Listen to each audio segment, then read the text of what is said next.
रहे हैं लोग। दोस्तों, यूं तो आपने महाभारत से जुड़ी कई कथाएं सुनी होंगी, परंतु महाभारत से जुड़ी कई ऐसी कथाएं हैं जिससे आज भी हिंदू जनमानस अनजान है। इस वीडियो में हम आपको महाभारत काल में दिए गए कुछ ऐसे श्राप के बारे में बताने जा रहे हैं जिसके बारे में यह माना जाता है कि उन श्रापों को आज भी जनमानस भुगत रहे हैं। पहला, युधिष्ठिर द्वारा स्त्री जाति को दिया गया श्राप। महाभारत में दिए गए श्रापों में युधिष्ठिर का स्त्री जाति को दिया गया श्राप सर्वविदित है।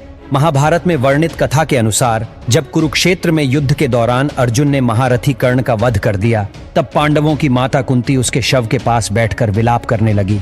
यह देखकर पांडवों को बड़ा ही आश्चर्य हुआ कि आखिर ऐसी क्या बात है कि हमारी माता हमारे शत्रु के शव पर अपने आंसू बहा रही है। तब ज्येष्ठ पांडव युधिष्ठिर अपनी माता कुंती के पास गए और उन्होंने देवी कुंती से पूछा, माता, क्या बात है जो आप हमारे सबसे बड़े शत्रुगण के शव पर विलाप कर रही है? तब देवी कुंती ने बताया कि पुत्रों, जिसे तुम अपना सबसे बड़ा शत्रु समझते रहे, वास्तव में वो तुम सभी का बड़ा भाई था। कर्ण राधे नहीं बल्कि कौन्तेय था। अपनी माता के मुख से ऐसी बातें सुनकर पांचों पांडव दुखी हो गए। फिर कुछ क्षण रुककर युधिष्ठिर अपनी माता कुंती से बोले, है माते, यह बात तो आप सदा से जानती रही होगी कि अंगराज कर्ण मेरे बड़े भाई थे। तब आपने हम लोगों को यह बात बताई क्यों नहीं? इतने दिनों तक यह बात आपने छुपाकर क्यों रखी? आपकी एक मौन ने हम सभी को अपने ही भाई का हत्यारा बना दिया। इसलिए मैं आज इस धर्म क्षेत्र कुरुक्षेत्र से सभी दिशाओं, आकाश और धरती को साक्षी मानकर सभी स्त्री जाति को यह श्राप देता हूं कि आज के बाद कोई भी स्त्री अपने अंदर कोई भी रहस्य नहीं छुपा पाएगी। दूसरा, श्रृंगी ऋषि का परीक्षित को श्राप। कथा के अनुसार 36 साल हस्तिनापुर पर राज करने के पश्चात जब पांचों पांडव द्रौपदी सहित स्वर्ग लोक की ओर प्रस्थान करने को हुए तो उन्होंने अपना सारा राज्य अभिमन्यु के पुत्र परीक्षित के हाथों में सौंप दिया।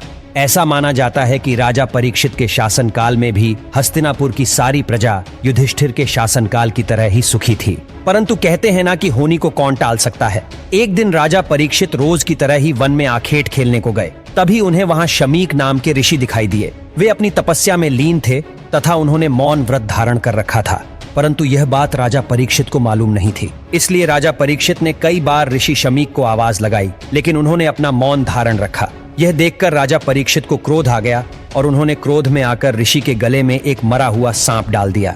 उधर जब यह बात ऋषि शमीक के पुत्र श्रृंगी को पता चली तो उन्होंने राजा परीक्षित को श्राप दिया कि आज से 7 दिन बाद राजा परीक्षित की मृत्यु तक्षक नाग के डसने से हो जाएगी। और अंत में ऋषि श्रृंगी के श्राप के कारण राजा परीक्षित की मृत्यु तक्षक नाग के डसने के कारण ही हुई। और ऐसा माना जाता है कि उसी के बाद कलयुग की शुरुआत हुई, क्योंकि राजा परीक्षित के जीवित रहते कलयुग में इतना साहस नहीं था कि वह इंसानों पर हावी हो सके। और आज हम सभी इस कलयुग को उसी श्राप के कारण भोग रहे हैं। तीसरा, श्री कृष्ण का अश्वत्थामा को श्राप।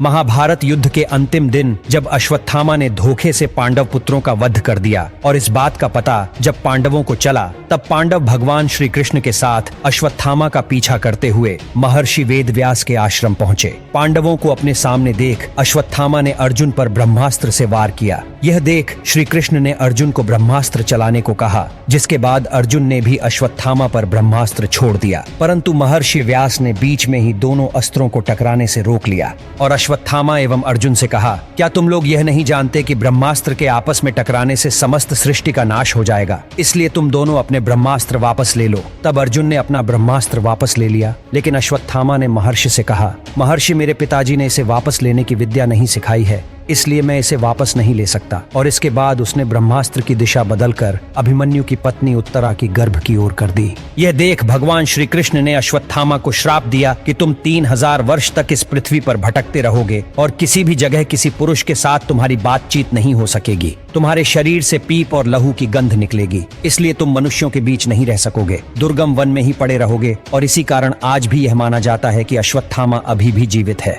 चौथा, मांडव्य ऋषि का यमराज को श्राप। महाभारत में मांडव्य ऋषि का वर्णन आता है। एक बार राजा ने भूलवश न्याय में चूक कर दी और अपने सैनिकों को ऋषि मांडव्य को शूली में चढ़ाने का आदेश दे दिया। परंतु जब बहुत लंबे समय तक भी शूली में लटकाने पर ऋषि के प्राण नहीं गए तो राजा को अपनी भूल का एहसास हुआ तथा उन्होंने ऋषि मांडव्य को शूली से उतरवाया और अपनी गलती के लिए क्षमा मांगी। इसके बाद ऋषि मांडव्य यमराज से मिलने गए तथा उनसे पूछा कि किस कारण मुझे झूठे आरोप में सजा मिली। तभी यमराज ऋषि से बोले, जब आप 12 वर्ष के थे तो आपने एक छोटे से कीड़े के पूंछ में सीख चुभाई थी, जिस कारण आपको यह सजा भुगतनी पड़ी। यह सुन ऋषि को क्रोध आ गया और उन्होंने यमराज से कहा, किसी को भी 12 वर्ष की उम्र में इस बात का ज्ञान नहीं रहता कि धर्म और अधर्म क्या है, क्योंकि तुमने एक छोटे अपराध के लिए मुझे बहुत बड़ा दंड दिया है। अतः मैं तुम्हें श्राप देता हूँ कि तुम शूद्र योनि में दासी के पुत्र के रूप में जन्म लोगे। मांडव्य ऋषि के श्राप के कारण यमराज को विदुर के रूप में जन्म लेना पड़ा। 5वां, अप्सरा उर्वशी का अर्जुन को श्राप। यह कथा उस समय की है जब 13 साल के वनवास के दौरान एक बार अर्जुन दिव्यास्त्र की खोज में स्वर्ग लोक गया। वहां उर्वशी नाम की एक अप्सरा उनके रूप एवं सौंदर्य को देखकर उन पर मोहित हो गई। एक दिन उर्वशी ने अर्जुन को विवाह करने के लिए कहा। तब अर्जुन ने उससे कहा कि मैं आपको माता के समान मानता हूँ, इसलिए मैं आपसे विवाह नहीं कर सकता। इस बात पर उर्वशी क्रोधित हो गई तथा उसने अर्जुन से कहा, तुम एक नपुंसक की तरह बात कर रहे हो, इसलिए मैं तुम्हें श्राप देती हूँ कि तुम आजीवन नपुंसक हो जाओ तथा स्त्रियों के बीच तुम्हें नर्तक बनकर रहना पड़े। यह बात सुनकर अर्जुन विचलित हो गए और फिर वो देवराज इंद्र के पास गए और उन्हें सारी बात बताई। उसके बाद देवराज इंद्र के कहने पर उर्वशी ने अपने श्राप की अवधि 1 साल के लिए सीमित कर दी। तब इंद्र ने अर्जुन को सांत्वना देते हुए कहा कि तुम्हें घबराने की जरूरत नहीं है। यह श्राप तुम्हारे वनवास के समय वरदान के रूप में काम करेगा और अज्ञातवास के समय तुम नर्तिका के वेश में कौरवों की नजरों से बचे रहोगे।